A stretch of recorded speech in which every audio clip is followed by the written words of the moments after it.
Hey guys, it's Mitch. How's it going? We're back with more Wildcats. The last time we did anything Wildstorm was the whole Wildstorm Rising thing. That feels like it was forever ago. But this is essentially like a reboot issue here. This is the beginning of the Alan Moore run on Wildcats, which still seems weird to say, like 30 years later. You know, Alan Moore writing 3 issues of Violator. Yeah, I can live with that. Alan Moore writing 2 issues of Violator Bad Rock. That's weird, but it's a blip, you know? Like Alan Moore writing like 14, 15 issues of Wildcats is just strange. You know, like even Supreme, that's different because he's doing something very different over there where he's basically rebuilding the character. I guess he's kind of doing that here too because this isn't the original Wildcats team. At the end of Wildstorm Rising, Wildcats all got potentially exploded in a Caribbean spaceship. And this is all just kind of the leftovers, just kind of putting together a team for some reason. I don't really think there's much of a reason that's actually clarified on that, other than just Majestic needs to feel useful. But anyway, I guess we'll get into that and we'll figure it out. So we can start with the cover here. We've got a Jim Lee cover. Why not? It's a Jim Lee book. That's a fine looking cover. It looks like Jim Lee's put a little bit of time into that.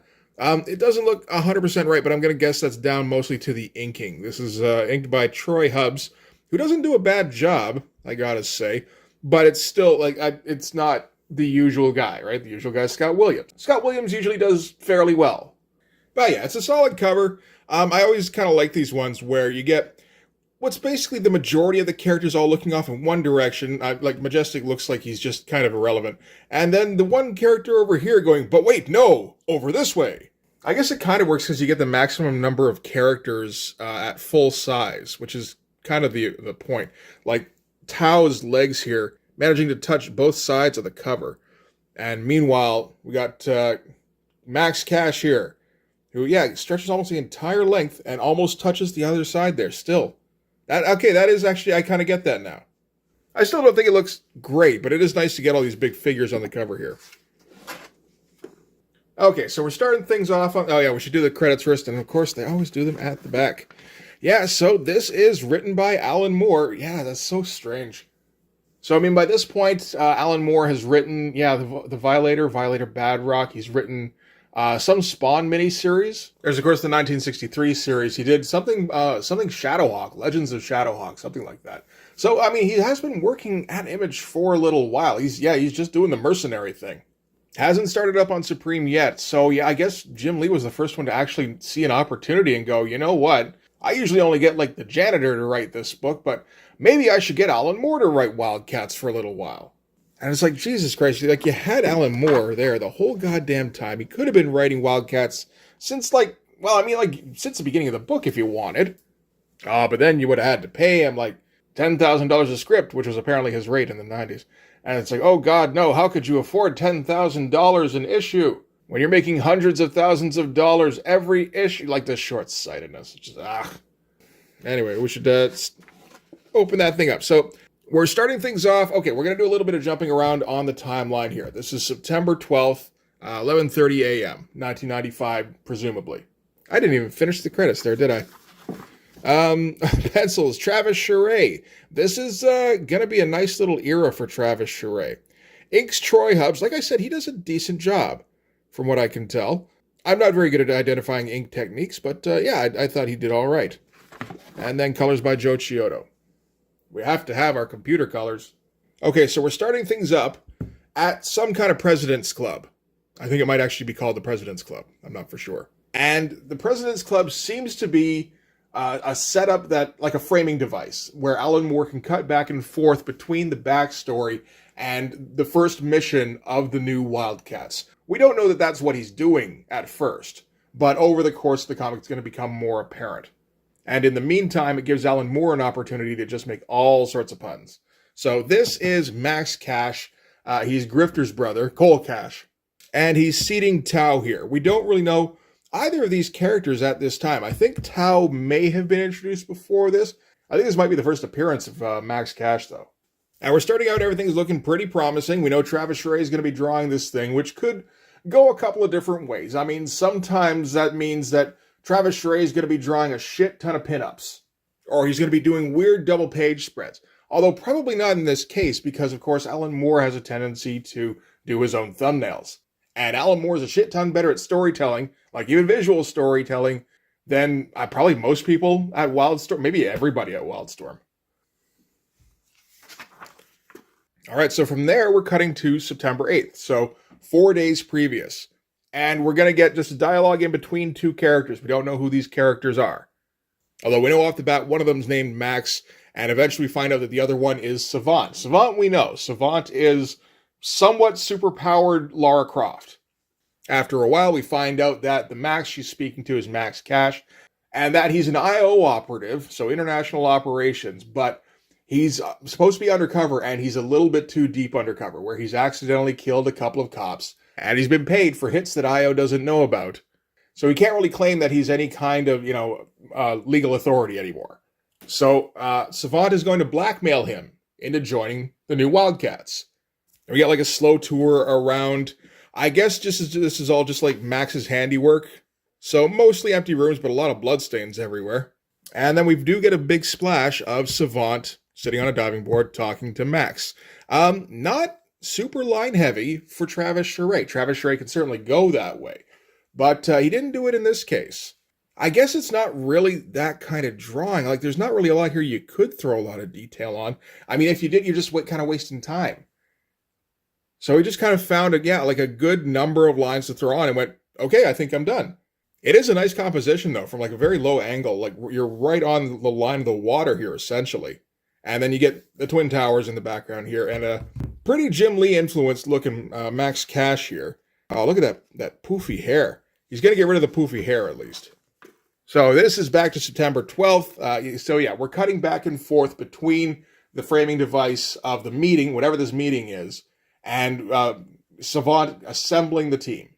It's fun stuff. And, it's always good to have these quick cuts in between, like the scenes and everything, where you're not just following this one story element for like 4, 5, 6 pages. That can get old.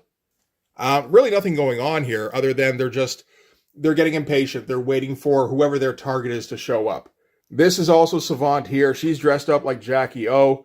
This is Max dressed up like George Washington. And that's the deal at the President's Club, is that everybody serving there is dressed up like a president. Wait till you see Abe Lincoln. And then we get a fun bit here where Savant is trying to get members of the Wildstorm universe to join the Wildcats. Currently, it's just Savant and Majestic. This is September 2nd through September 7th. So before she even managed to find Grifter's brother, she approaches Soldier first, or who I assume is Soldier anyway. Like the character, Soldier. It could also be a character who is a soldier. So, like, Deathblow would be the most likely candidate in that case.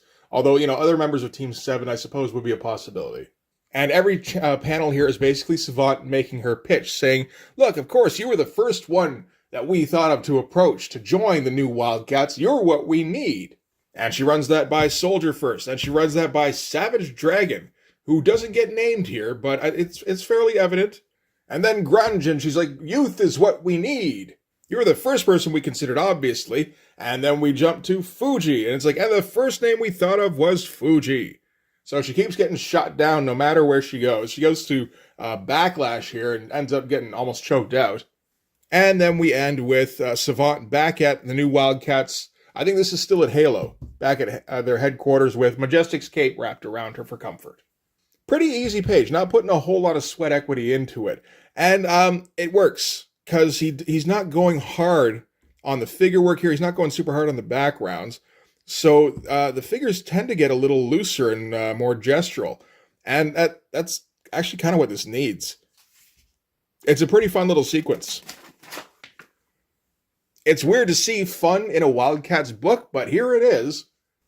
I'll be honest, after reading this feels like the seed for what would turn into Supreme, and then from there, the ABC line, where it's more about getting back to the roots of, getting back to entertainment value with comics. Making them fun again. Like, this feels like, the basis for that, but we're still just setting things up for now. Oh, and I did realize that out of the last 4 videos I've done, 3 of them have been Alan Moore comics now. And I tend to spend a lot of time talking about how Alan Moore likes to lay the groundwork. Oh, well, I mean, we're early in that Supreme run, and this is the very beginning of the Wildcats run. So that's bound to happen. I'll try not to do it so it's 3 out of 4 videos again, though. Okay, so yeah, they're going through their candidates here. They do bring up Death Blossom, and I mean that is the first candidate. See, you know what would help is if you could see like the ties going off the back of the head here, like off the do-rag. That would be enough. Where that would kind of push it over the edge to be like, okay, that is definitely Deathblow. Okay, so this is the closest we're going to get to a mission statement here. We must attract some high-profile players if Wildcats 2 is going to have impact as a team. So it's very important that Wildcats 2 has impact as a team. That's it. That's kind of somewhat circular logic, but I mean, we got to get there. So we kind of slowly veer over to the topic of Max Cash, Cole's brother. Get a shot of him right from the cover here, the Jim Lee shot, blowing up more. That looks all right. At least Jim put some effort into that cover shot. Majestic does not like the idea of bringing Max in, but Savant's like, look, we can't get anybody. Nobody wants to join. At least with him, we know we can get him. We can fucking blackmail him. And there's some pretty sweet-looking backgrounds here for Tech. He's starting to throw on a fair amount of detail. Like he's starting to make up for the last couple of pages, really. He likes to do this, with the two vertical panels that take up the entire stretch of the page. He comes up with pretty good compositions based off it, too. Like where we're kind of flipping the angle. It's good looking stuff. Oh, not as good looking as this, though.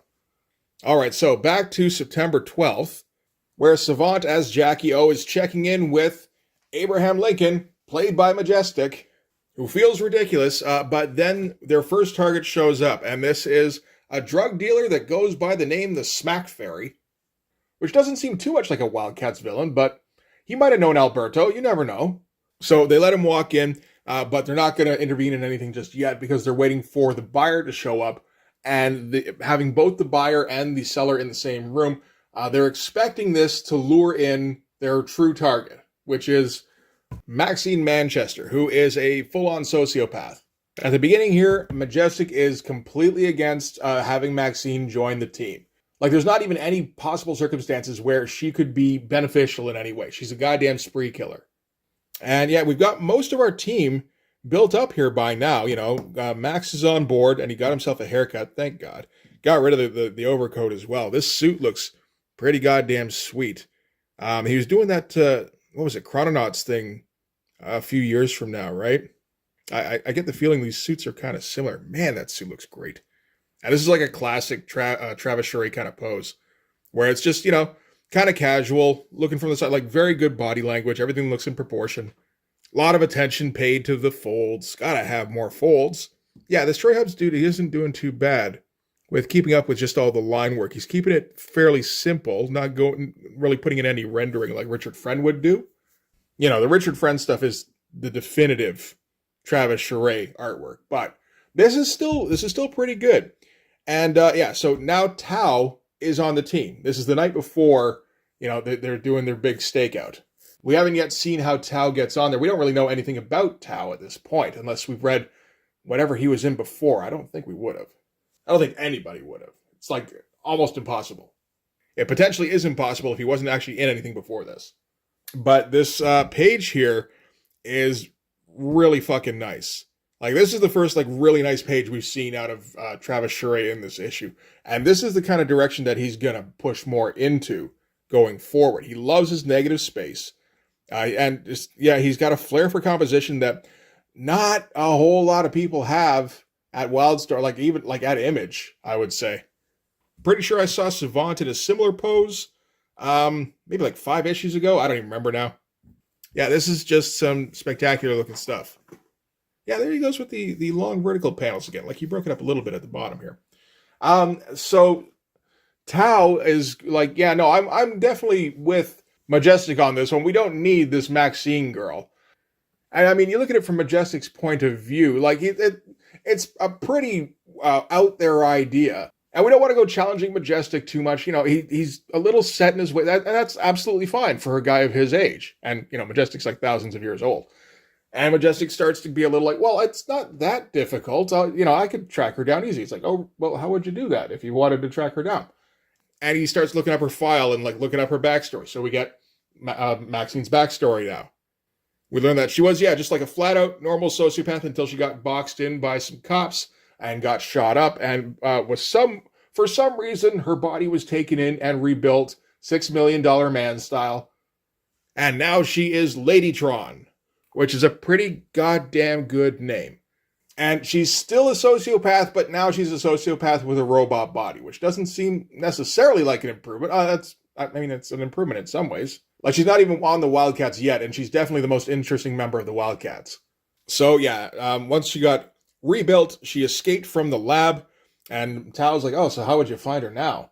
And Majestic says, I happen to know of a major heroin deal that's going on nearby, and nobody says, wait, you go back again. You what? So I guess nobody noticed that, but Max and Savant did notice that Tao managed to talk Majestic around from being completely against bringing Ladytron on the team to making it his priority to get her on the team.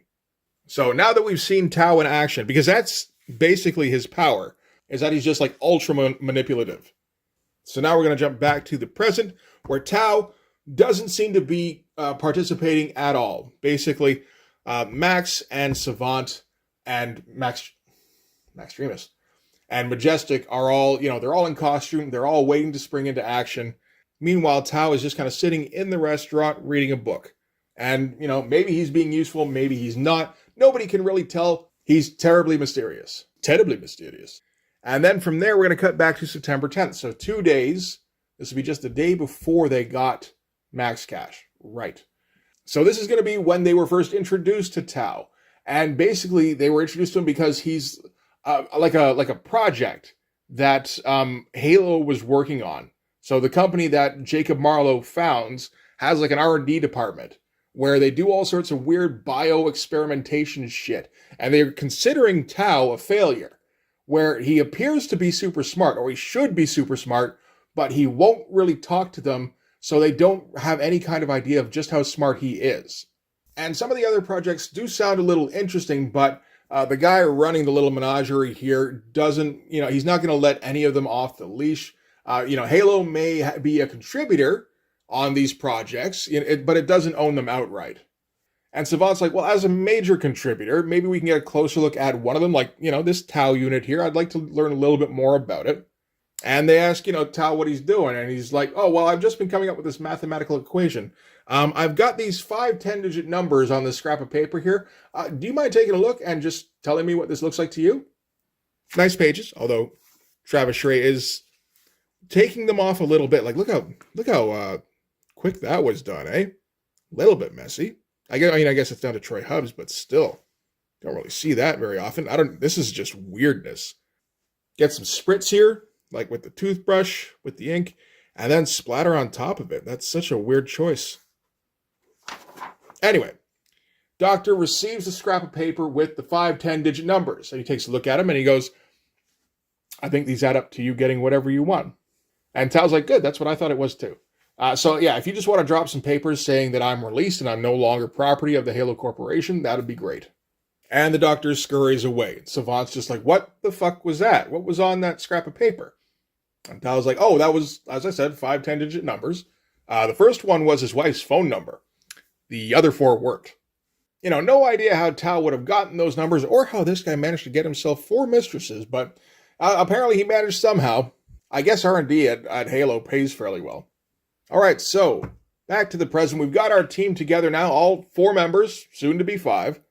So that means we've got enough backstory. We don't need to be cutting back anymore. We can ratchet up the scene to the point where, things are actually moving forward at this point. So the buyer shows up, and he's just another drug dealer. Look, he's looking to get some extremely finely cut heroin. And they're going to place an order when this crazy fucking car starts pulling up. And okay, I wasn't sure what the license plate said there for a second. It says Queen Bitch. I thought for a second it said Run Bitch, which would have been just as good. But that is a pretty souped up looking car there. And Travis Charest has been kind of holding back up to this point. But yeah, this is our money shot. This and the big negative space splash page. Everything else, it's going to be pretty good, but not nearly this much effort thrown in. But we've seen over the last 5, 6, 7 issues that Travis Charest has been figuring out what to do with the composition, how to work around a double-page spread. And so now he's at the point where he can come up with something that's just kind of special like this. It's a pretty goofy looking car. It's very boxy, but it still looks awesome as it just screams into the comic.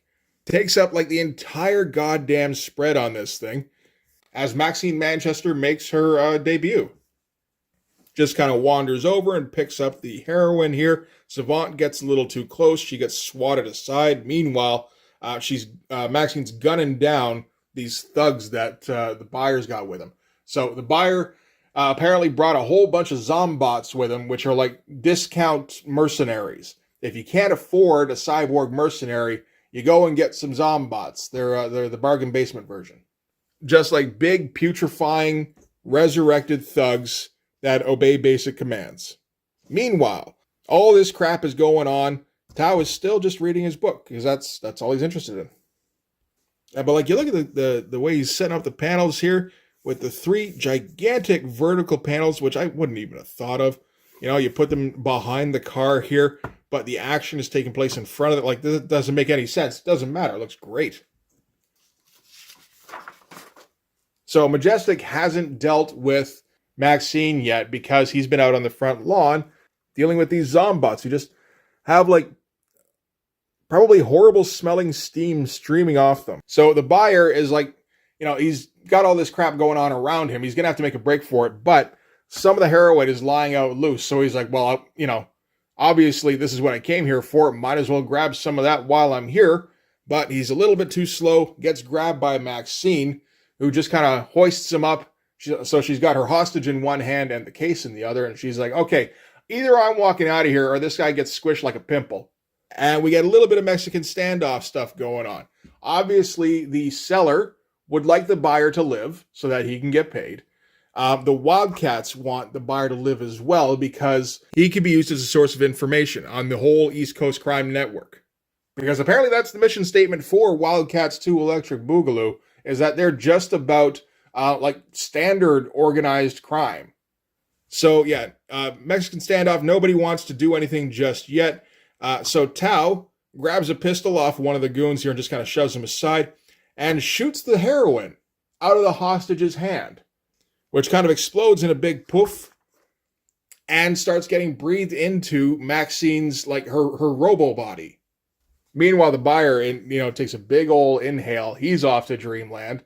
The heroin in Maxine's gears just slows her down and brings her to a complete standstill, and she falls unconscious immediately. The zombots aren't going to do anything without direct commands, because again, they're the cheap off-brand. And Majestic picks up Maxine and is going to take her back to Halo, and they've got the team together now. It does seem like an awful lot of them are criminals of some kind or another. Well, I mean, these 2 are criminals, definitely. I mean, he's supposed to be an operative of some kind, but, he forgot for a while. He's like a test subject, and then we got these 2 cherubim, like, warlords.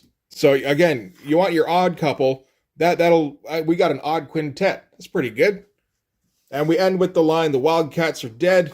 Long live the Wildcats. And it appears as though somewhere off in space, the Wildcats are still alive. Who could have thought? Another nice minimalist splash page to end on, though. All those figures look great. And then the actual background here, like there's so little drawing going in here, really. But at the same time, you got to figure it out. And I mean, like that takes some time to work out an interesting composition. We've seen it before, where that's the first thing that gets thrown out the window when you don't have time. It's like, okay, well, I'm just going to have to draw the things I know how to draw the way I know how to draw them. I can't come up with an interesting way to present the information to you. I'm sorry. So yeah, very fun issue. We're going to get a pin-up by Joe Quesada and Jimmy Palmiotti. Hey, I got to say, for Joe Quesada, I've seen him do better, like recently. We just took a look at X Factor number 87. That looked better than this. I mean, that was inked by Al Milgrom. And Al Milgrom can kind of ink a lot better than Jimmy Palmiotti, I think. I think that's the difference. So I've never really thought twice about Jimmy Palmiotti before, but I've had it kind of pointed out a couple times now that he's just not very good. And, I'm usually like, well, I don't know. He's not too bad. Like whenever I see him inking Joe Quesada's stuff, it looks pretty good. It's like, well, yeah, but Joe Quesada's stuff usually looks amazing. And I think Jimmy Palmiotti's kind of dumbing him down a little bit. And then I thought back to the only other time that I can offhand remember Jimmy Palmiotti inking, which was on a couple of things by Steve Dillon. I think he did the Punisher Max series, and he did one of the Preacher spinoffs, and both of them look like absolute ass. And meanwhile, you look at the stuff where Steve Dillon was inking himself on Preacher, and it's like, that looks quite a bit better, surprisingly. So yeah, I didn't think twice about Jimmy Palmiotti, but after having it pointed out, yeah, I think I got to agree. Jimmy Palmiotti kind of sucks. Anyway, that's okay. That's going to do it for Wildcats 21. Jimmy Palmiotti didn't ink that. Troy Hubbs did. Troy Hubbs did okay. I wonder how far off we are from Richard Friend inking. I think it's somewhere within the next, 6 issues or so. I'm looking forward to that, because, you get a book written by Alan Moore, penciled by Travis Charest, inked by Richard Friend. It's like, oh my God, that's some high-quality shit. Anyway, but for this comic here, though, fun jumping on point. We got introduced to our characters. It was a fun situation. It was a fun structure. All the flipping back and forth. And there was a fun twist at the end as well. This Wildcats run is going to get a little heavy from time to time, but not nearly as heavy as Alan Moore usually likes to get. He's going to take it easy on us, which I appreciate. But this team needs to be established first. We've seen them on one mission. Now we need to spend more time with them to get to know them better so that we can care about them when we start to twist them up. So that'll be a good time. We'll keep up with the Wildcats I've got all of the Alan Moore run now. I'm planning on hitting them all. But for this one anyway, that's going to do it. Thanks very much for watching. If you like this video, hit the like button. Helps with the algorithm. If you want to see more of these videos, hit subscribe. If you really want to help out, in the description there's a link to my Patreon. And if you go subscribe over there, that gives you access to everything I do. So all of the videos, all the comics I've drawn, as well as some Patreon exclusive content. You can also follow me on Instagram and DM me there for commissions. Commissions are open. Anyway, that's going to do it. Thanks again for watching, guys. I'll see you in the next one. Bye-bye.